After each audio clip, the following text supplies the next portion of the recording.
Mochi. Wow. Mochi. Mocha, no? Ang kanyang flavor. Hopya ube.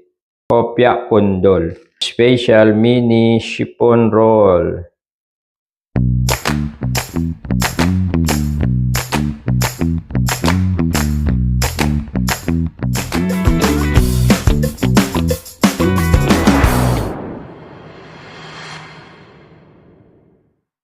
May nagpadala sa atin dito ng pagkain galing sa Engbitin. Ayan, oh. Remind ko lang, hindi ito paid advertisement. Meron lang bumili tapos ipinadala sa atin. Home of the best hopya and tikoy.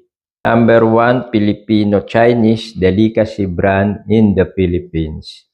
Actually, marami pa yan eh. Hindi lang yan ang produkto ng MB10. Of course, alam naman natin na isa sa pinakakilalang hopya ngayon yan. MB10 or MB10. Yan yan. Chinese deli, no? Basta kahit ano pa tawag dyan, basta masarap yan, MB10.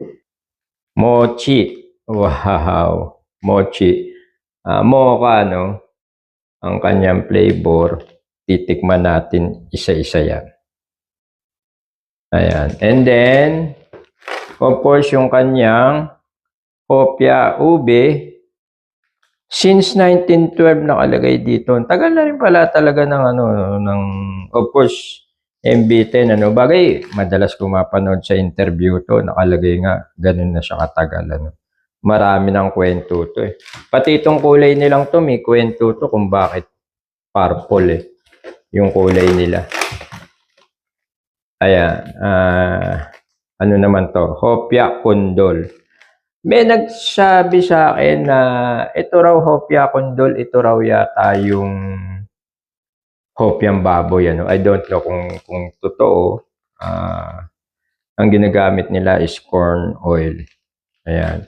And then may kasama siyang, wow, etong masarap siguro, no? Ayan, special mini chiffon roll. Tama ba yung pronunciation ko dyan, Ayan, Mukhang masarap naman lahat, Marami pa yan, mukhang na-raid na to bago idinating dito sa akin. Titingnan natin isa-isa yan.